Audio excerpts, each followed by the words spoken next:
அஸ்ஸலாமு அலைக்கும் வரஹ்மத்துல்லாஹி வபரகாத்துஹு. குர்ஆனிய சிந்தனை ஜுஸு அம்ம தஃப்சீரிலிருந்து. இறை அருள் சூரா அல்-லுஹா முற்பகல். பிஸ்மில்லாஹிர் ரஹ்மானிர் ரஹீம். வல்-லுஹா முற்பகல் நேரத்தின் மீது சத்தியமாக. வல்லைலி இதா சஜா இரவு அமைதியான நிலையை அடையும் போது அந்த இரவின் மீது சத்தியமாக. மா வத்த அக ரப்புக வமா கல்லா உமது இரட்சகன் உம்மை கைவிடவும் இல்லை வெறுக்கவும் இல்லை. வலல் ஆஹிரத்து ஹைருல்லக மினல் ஊலா மறுமையின் உலகு நிச்சயமாக உமக்கு இவ்வுலகை விட சிறந்தது.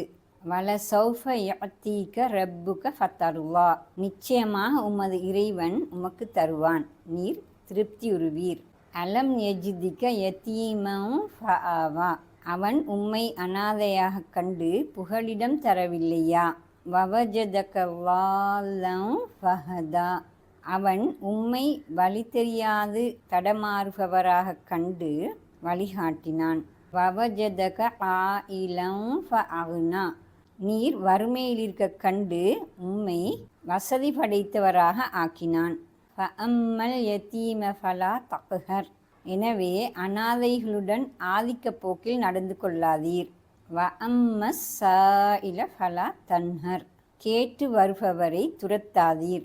வஅம்மா பிநிஅமதி ரப்பிக ஃபஹத்திஸ் உமது இரட்சகனின் அற்கொடைகளை எடுத்துரைப்பீராக. அறிமுக குறிப்புகள். இந்த சூறாவின் பெயர் குறித்து நபி தோழர்கள் மூலமாக எந்த அறிவிப்புகளும் வரவில்லை. அல் குர்ஆன் விளக்கவுரை நூல்கள் இதனை சூரா அல்-லுஹா அல்லது சூரா அல்-லுஹா என்றே குறித்துள்ளன. ஹதீஸ் நூல்களிலும் இதனையே அவதானிக்க முடிகின்றது. இது ஒரு மக்கி சூரா என்பதில் கருத்து வேறுபாடு காணப்படவில்லை. இந்த சூரா மக்காவின் மிக ஆரம்ப கால பிரிவில் இறங்கியது என்பது அல் குர்ஆன் விரிவுரையாளர்கள் பலரது கருத்தாகும்.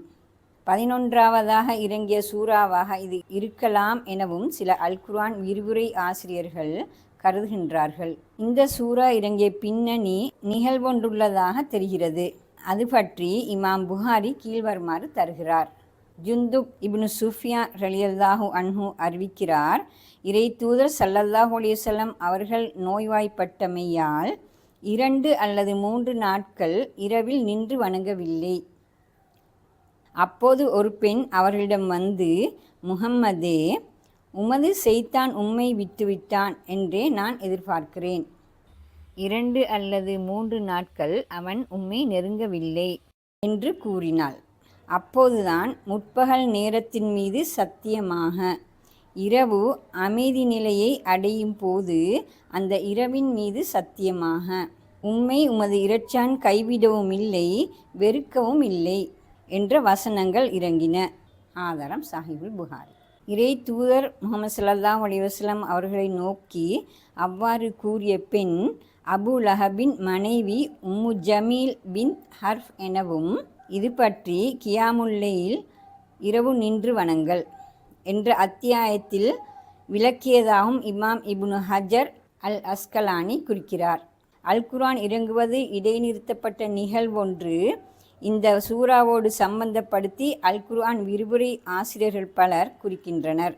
இப்னு அப்பாஸ் ரலியல்லாஹு அன்ஹு கூறுகிறார், அல் குர்ஆன் ஏறத்தாழ 15 நாட்கள் இறங்காது இடைநிறுத்தப்பட்டிருந்தது. அப்போது நிராகரிப்பாளர்கள் முஹம்மதின் இறைவன் அவரை கைவிட்டு விட்டான், வெறுத்து விட்டான் என கூறினர். அப்போதுதான் இந்த சூரா இறங்கியது. இந்த விளக்கத்தின் பின்னணியில் இந்த சூரா வஹி இடைநிறுத்தப்பட்டு இருந்த ஒரு கால இடைவெளியின் பின்னர் இறங்கியது என்பது தெளிவாகின்றது. வஹி இடைநிறுத்தப்படல் என்ற கருத்தை சற்று விளக்கமாக புரிந்து கொள்ளல் அவசியம் என கருதுகின்றோம். முதலாக அல் குர்ஆனின் 5 வசனங்கள் இறங்கின. அத்தோடு வஹி சிறிது காலம் இடைநிறுத்தப்பட்டது. அதன் பின்னர் சூரா முத்தஸிரின் ஆரம்ப வசனங்கள் சில இறங்கின. அதனைத் தொடர்ந்து ஏறத்தாழ 8 சூறாக்கள் இறங்கின. பின்னர் மீண்டும் வஹி இடைநிறுத்தப்பட்டது. சில நாட்களின் பின்னர் மீண்டும் சூரா லுஹாவிலிருந்து ஆரம்பித்து வஹி தொடராக இறங்கலாயிற்று. வஹி 2 முறை இவ்வாறு இடைநிறுத்தப்பட்டமைக்கு காரணம் மனிதனால் தொடராக வஹியை சுமப்பதில் உள்ள கஷ்டமாக இருக்க வேண்டும். வஹி என்பது இறைவன் மனிதனுக்கு தனது வழிகாட்டல்களை ஒளி வடிவில் குறிப்பிட்ட ஒரு சமூகத்தின் பாசையில் அறிவிக்கும் செயற்பாடாகும். அந்த வழிகாட்டல்களை ஒரு மலக் இறை பணியாளரே சுமந்து வருகிறார். இந்நிலையில் மனிதன் தன்னை விட மிகவும் வித்தியாசமான பண்புகள் கொண்ட இன்னொரு படைப்பினத்தோடு தொடர்பு கொள்ள வேண்டி ஏற்படுகிறது. அது மனிதனின் மீது ஒரு தாக்கத்தை விளைவிக்கும் என்பது தெளிவு. இறை வழிகாட்டல் இறங்கும் இச்சந்தர்ப்பத்தை நபி தோழர்கள் வியர்த்தல், உடன் பாரமாதல் என வர்ணித்துள்ளமை இதனை நன்கு காட்டுகின்றது. வஹி இறை வழிகாட்டல் இறங்கும் செயற்பாடு மனித நரம்பு மண்டலத்தின் மீது ஒரு தாக்கத்தை விளைவிக்கிறது என்பது இதன் மூலம் தெளிவாகிறது. இந்த பின்னணியில் இறை வழிகாட்டலை ஏற்கும் மனித தூதர் முஹம்மது ஸல்லல்லாஹு அலைஹி வஸல்லம் அவர்கள் அதனை சுமக்க பழக்கப்பட வேண்டும் என்பதற்காகவே இவ்வாறு அது இடைநிறுத்தப்பட்டது என இச்செயற்பாட்டை புரிந்து கொள்ளலே பொருத்தமாக தெரிகிறது. இதன் மைய கருத்தை பார்ப்போம். இந்த சூரா நேரடியாக இறை தூதரையே விழித்து பேசுகிறது. அவர்களுக்கு இறையருள் எப்போதும் இருக்கிறது என உறுதி சொல்கிறது. அவர்களுக்கு ஆறுதல் சொல்கிறது. அத்தோடு தூதை மக்களுக்கு மத்தியில் சுமந்து செல்லும் பணியை எவ்வாறு மேற்கொள்ள வேண்டும் எனவும் இதனூடே சொல்கிறது. இந்த வசனங்கள் இறை தூதரின் உள்ளத்தை தடவி விடுகின்றன, முதுகிலே தட்டி கொடுக்கின்றன. இறை அரவணைப்பையும் அவனது அருளையும் வர்ணிக்கின்றன. அதேவேளை சமூகத்தின் அடித்தட்டு மக்களை அரவணைப்பது இறுதி தூதின் ஒரு பகுதி எனவும் எடுத்துச் சொல்கின்றன.